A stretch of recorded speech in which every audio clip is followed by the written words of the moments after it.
Good morning, it's Loren Lockman from the Tanglewood Wellness Center in Costa Rica, and I've been asked a question this morning about how frequently one can do short, long, and medium-term fasts.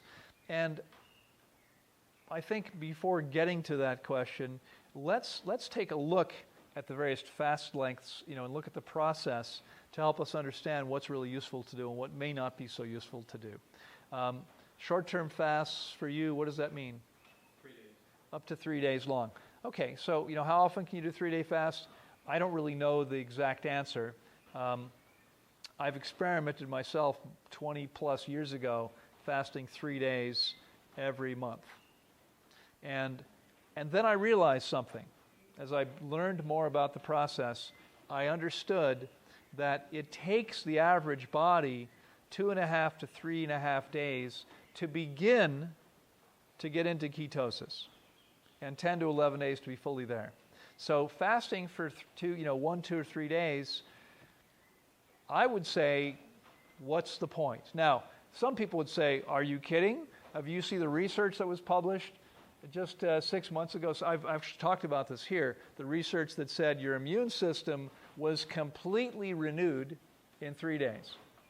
Now, you guys who've been fasting anywhere from 21, well, some of you have only been here now for 10 days or 11 days, and others of you have already completed fasts of 50 days. What do you think about that? Was anything completely anything in 3 days? No, you're just getting started. So honestly, my perspective has shifted a lot in 20 plus years, having taken more than 3,000 people through fasts averaging 26 days. A 3-day fast is so short. It's relatively impotent in terms of its power to do anything for you. The only time I'd recommend a fast of 1, 2, or 3 days is when your body was calling for it. So you wake up one day, 6 months from now, and you got a head full of snot. Okay, your ball's full of mucus, or you feel nauseous, or you've got a fever, or whatever's going on. If you can, the best thing to do would be to cancel all your appointments for the next day or two and stay in bed and sip water. Okay, and if the next morning you feel good, you've just done a 1-day fast. And if it takes you 3 days, you've done a 3-day fast because your body was dictating it. You were listening to your body. Your body was telling you, I need to heal, I don't want to eat. It was already trying to do something. That's when to fast.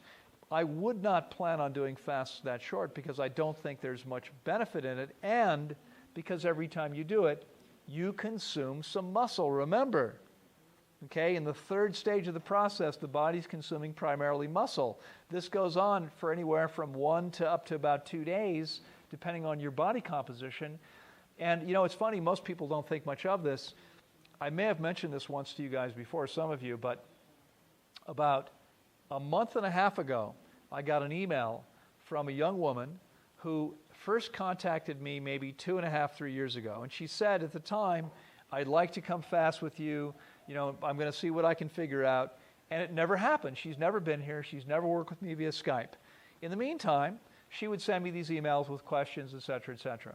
And she finally told me 6 weeks ago, she said, I've never told you this, but this whole time I've been doing these short fasts on my own, hoping that if I did enough 3-day fasts, I'd get my body clean. She said, I have succeeded in doing only one thing. I've eliminated most of my muscle. Because every time you do this fast,